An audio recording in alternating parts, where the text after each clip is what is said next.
আমরা প্রতিনিয়ত যখন খবর সংগ্রহ করি, খবর সংগ্রহ করতে গিয়ে আমরা মানুষের দুঃখ, দুর্দশা, আরতি, বেদনার ছবি আমরা তুলে ধরি সংবাদ মাধ্যমের মধ্য দিয়ে। আমরা সাংবাদিকরা আমাদেরকেও মাঝে মাঝে নিগৃহীত হতে হয়, আমাদেরকেও মাঝে মাঝে লাঞ্ছিত হতে হয়, অপমানিত হতে হয়। কিন্তু সেই সাথে সাথে আমরা আজকে দেখাবো এমনই একটা হৃদয় বিদারক একটা ঘটনা, একটা বেদনাদায়ক ঘটনা আজকের সমাজে দাঁড়িয়ে একজন হার না মানা মানুষের লড়াই। যে মানুষটা আজ থেকে বেশ কিছুদিন আগে তার ইলেকট্রিক শর্ট খাওয়ার পর তার একটি হাত চলে যায় এবং উনি বিবাহিত, ওনার বাড়িতে 3টি বাচ্চা রয়েছে, 2টো মেয়ে এবং একটি ছেলে সম্ভবত। তো ওনার সাথে আমরা কথা বলবো, আপনাদেরকে দেখাবো সেই ছবি। সেই যে হার মানা লড়াই, হার মানতে শেখেননি উনি। আজকের সময়ে দাঁড়িয়ে, আজকের সমাজে দাঁড়িয়ে কারো কাছে হাত না পেতে নিজের স্বনির্ভর হয়ে নিজের থেকে একটা গাড়ি বানিয়ে সেখানে চায়ের দোকান করে একটা ফাঁকা রাস্তার মধ্যে চাইছেন যে নিজেকে, নিজের পরিবারের মুখে দুবেলা দুমুঠো অন্ন তুলে দেওয়ার জন্য এই যে সংগ্রাম, এই সংগ্রামকে আমরা স্যালুট জানাই ক্রাইম প্রেস বেঙ্গল নিউজের পক্ষ থেকে। এবং এই খবরটা আপনারা যারা দেখছেন, এই জায়গাটার অ্যাড্রেসটা আপনাদেরকে বলে রাখি, এটা বন্দর যাওয়ার দিকে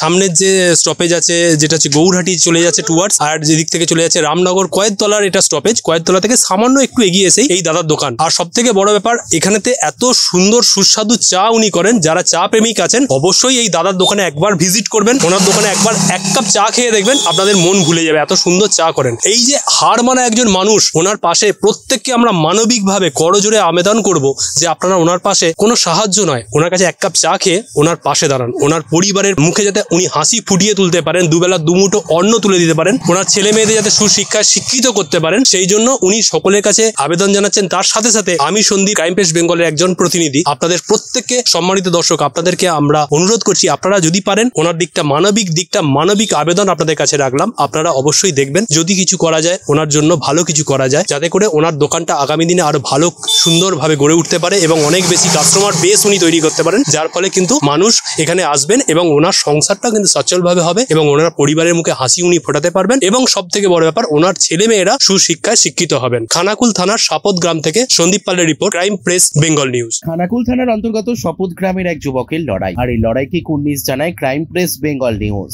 জীবন যখন এক হাত কেড়ে নেয় তখন অনেকেই থেমে যান, কিন্তু খানাকুল থানার শপথ গ্রামের ইসমাইল মন্ডল যেন জীবনের কাছে হার মানতে শেখেননি। বিদ্যুতের শকে একটি হাত হারিয়েও 3 সন্তানকে নিয়ে আজও তিনি বাঁচার লড়াই চালিয়ে যাচ্ছেন। এই রাস্তার পাশে ছোট্ট এক ট্রলি ভ্যানে করে তিনি চা বিক্রি করেন। এটাই তার রুজির রুটি, এটাই তার সম্মান। এই দোকান থেকেই জোগাড় হয় সন্তানদের জন্য এক মুঠো অন্ন, সুশিক্ষার খরচ আর পরিবারের স্বপ্ন গড়ার সাহস।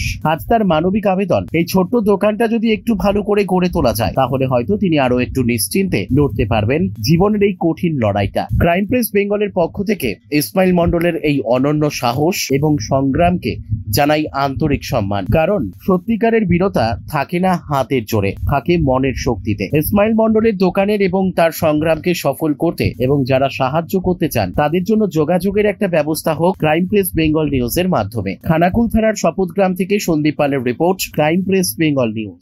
বাস্তবে পশ্চিমবঙ্গের মধ্যে অনেক মানুষ অনেক দুঃখে কষ্টে থাকেন। তাদের দুঃখ কষ্টের কথাগুলো সাধারণ জনসমক্ষে তুলে ধরাটাই সংবাদ মাধ্যমের প্রকৃত কাজ হওয়া উচিত বলে আমার মনে হয়। তো আজকে যেতে যেতে এই জায়গাটা, এইটা হচ্ছে শপথ খানাকুল থানার অন্তর্গত শপথ। সেই শপথের রাস্তার পাশে একজন মানুষ, যে মানুষকে আমরা দেখাবো, যে মানুষটা কোনো একটা সময় একটা বিপর্যয় তার জীবনে নেমে এসেছিল, দুঃখ তার জীবনকে ঘিরে ধরেছিল, গ্রাস করেছিল, আমাবস্যার মতন হয়ে গেছিল, তার জীবনটা পুরো অন্ধকার। সেই জায়গা থেকেও হার না মানা একজন সৈনিক আজকে জীবনযুদ্ধে লড়াই করছেন।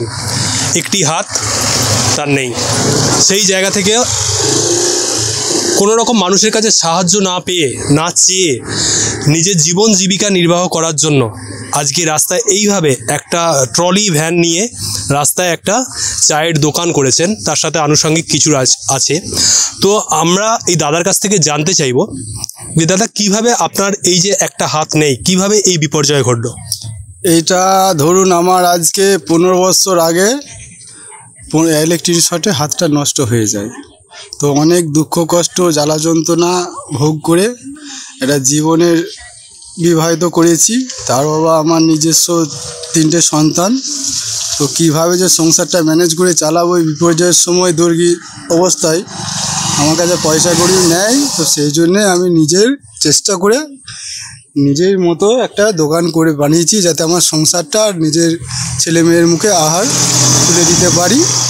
সেজন্যই আমার এই রাস্তায় এসে দাঁড়ানো। তো এক্ষেত্রে আপনাকে সরকার থেকে বা প্রশাসন থেকে কোনো রকম কোনো সহযোগিতা কেউ করেছেন? প্রশাসন থেকে তো করেই নে, আর সহযোগিতা সরকার থেকে যা আছে ওই 1000 টাকা করে যে মাসে দেয় প্রতিবন্ধী ভাতার, ওইটুকুনি আছে জাস্ট। এটা কি আপনার প্রথম থেকে আপনার অ্যাক্সিডেন্টটা হয়নি, মানে যখন আপনি বড় অবস্থায় কীভাবে অ্যাক্সিডেন্টটা কীভাবে ঘটেছিল? আমার 11,000 কারেন্টে শর্ট খেয়েছিলাম, আমি শর্ট খেতে আমার হাতটা নষ্ট হয়ে যায়। তার আগে আপনি কি করতেন? তার আগে জরির কাজ করতাম, হাত ফুলের কাজ। সেখানে আপনার মানে সচ্ছলতা ছিল, ইনকাম একটা ভালো ছিল, আর্থিক ইনকাম একটা ভালো ছিল? হ্যাঁ, মোটামুটি একটা ছিল, যে কারোর কাছে হাত পাততে হতো না, সেরকমভাবেই চলতো। তো তারপর থেকে আজকে এই যে রাস্তায় আপনি এই যে ট্রলি ভ্যান নিয়ে এখানেতে চায়ের দোকান করেছেন, তো তারপর থেকে এই যে ট্রলি ভ্যান করা এইটা করতে গিয়ে কেউ কি আপনার পাশে কেউ দাঁড়িয়েছে? না না, কেউ দাঁড়ায় না। সম্পূর্ণটা আপনার নিজের প্রচেষ্টায় আপনি করছেন, মানে আপনি চাইছেন যে কারো কাছে হাত না পেতে নিজের মান সম্মান বজায় রেখে আত্মনির্ভর হয়ে এইভাবে আপনার সংসারটাকে চালিয়ে নিয়ে যেতে।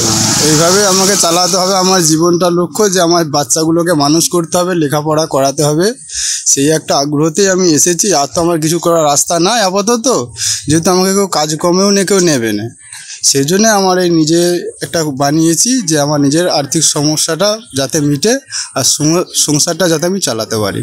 তো এখান থেকে আপনার প্রতিদিনের যে একটা সংসার খরচা, ছেলেমেয়েদের পড়াশোনা, সেক্ষেত্রে একটা প্রচুরই অর্থ লাগে। তো এই দোকানটা করে আপনার সেরকম অর্থপ্রাপ্তি হয় যে আপনি সংসারটা সচ্ছলভাবে চালাতে পারেন? না না, আমি শুধু আমার ওই শুধু হাট বাজার দোকান, নিজের পেটটা ভরার জন্য সেই ব্যবস্থাতে আছে, সেটাই হচ্ছে আপাতত, যে সেরকম ইনকাম হচ্ছে সেটা হচ্ছে না। পরিবারের মুখে আপনি দুবেলা দুমুঠো আহার তুলে দিতে পারছেন? ওই কোনো রকমে পারছি আর কি। মানে আপনি কি বলতে চাইছেন, মানে প্রতিদিন আহার জুটছে না, কোনো দিন আপনাদেরকে অভুক্তও থাকতে হয়? সাজে কামাই হয়ে যাচ্ছে, হয়তো যেটা পাচ্ছি সেটা চলছে না, যেটা ভাবছি সেটা পাচ্ছি না, যে কোনো ছেলেকে একটু ভালো মন্দ খাওয়াবো সেটাও পাচ্ছি না, খুব দরিদ্র অবস্থাতেই আছি মোটামুটি। আপনার এই জায়গাটার একটু ঠিকানাটা যদি বলেন, কারণ অনেক মানুষ তো আপনাকে দেখবে আমাদের এই চ্যানেলের মধ্য দিয়ে, ক্রাইম প্রেস বেঙ্গলের মধ্য দিয়ে, তো মানুষের কাছে আপনি কিছু আবেদন জানাতে চান বা প্রশাসনের কাছে কিছু যদি আবেদন জানাতে চান, আপনি বলতে পারেন, নিঃসংকোচে বলতে পারেন। আমার আবেদন হলে সবাই মিলে একজনের সহযোগিতা করুক, যাতে আমার দোকানটা একটু ভালো করে চলার ব্যবস্থা হয়, সেটুকুনি সাহায্য পেলে আমার যথেষ্ট। আপনার পরিচয় এবং এই জায়গাটার ঠিকানা একটু ভালোভাবে বলুন। আমি সাপোর্ট গ্রামের ছেলে, খানাকুল অন্তর্গত। আর এই যে জায়গাটা আছে, এটা কয়েকতলা থেকে রামনগর মোড়ের রাস্তা, এই রাস্তাতেই আমি আছি। এখানেই আমার একটা বানিয়েছি যাতে আমার সংসারটা সচ্ছলভাবে চলাতে পারি। আপনার নাম? আমার নাম ইসমাইল মন্ডল। তোমার আমার সকলেরই একটাই পছন্দ, মাদার্স চয়েস। ঘরে সুগন্ধি ভাত, প্রতিদিনের রান্নায় নিখুঁত স্বাদ, চাই উন্নত মানের চাল। তাহলে আর দেরি কেন? আজই যোগাযোগ করুন ধনরাজ অ্যাগ্রো ইন্ডাস্ট্রিজ প্রাইভেট লিমিটেডে। আমরা আনি আপনার টেবিলে খাঁটি ও মানসম্মত চাল মাদার্স চয়েস নামে। একবার ব্যবহার করুন, আর ফিরে তাকাতে হবে না। বিশ্বাসী গোড়া, গুণগত মানে সেরা। মাদার্স চয়েস, মা যেমন চান চাল তেমনই। যোগাযোগের জন্য এখনই কল করুন 8509752023 এই নম্বরে। মাদার্স চয়েস শুধুই সেরা নয়, সবার প্রথম পছন্দ।